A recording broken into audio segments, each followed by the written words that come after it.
ዛሬ እግዚአብሔር ታላቅ ነገር ያደረገለት ወንድማችን በመካከላችን አለ። ችግር ተተኩሶባል።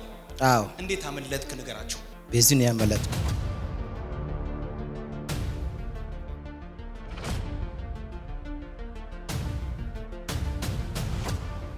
አንተ መከላከያ ልብስ ለብሳል። አዎ። የሰራዊት አዎ። ከዛ እዚህ ውስጥ መጽሐፍ ቅዱስ አስቀመጥክ። እኔ ሬዲዮ ይዣለሁ። ከዛ ይጄ ሰብሮ ገባ። መጽሐፍ ቅዱስ አገኘ። ጥይቱ እዚህ አስቀራኝ። አምጣው መጽሐፍ ቅዱስን።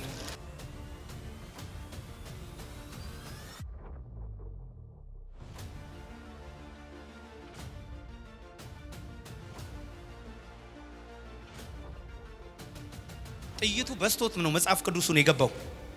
እዚች ጋር አድርጎት ይኸውላችሁ ይታያል። ጥይቱ እዚህ መጽሐፍ ቅዱስ ውስጥ ገብቶ ጥይቱ ይሄን የመለሰለት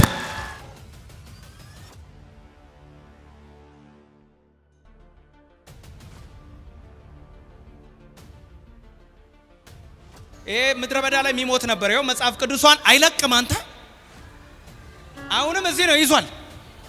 በሄደበት ሁሉ ይዟል። እቺ ናት ነፍሴን ያዳነችው ይላል።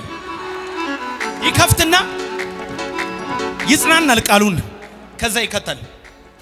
አንተ የእግዚአብሔር ቃል ጋሻ ነው።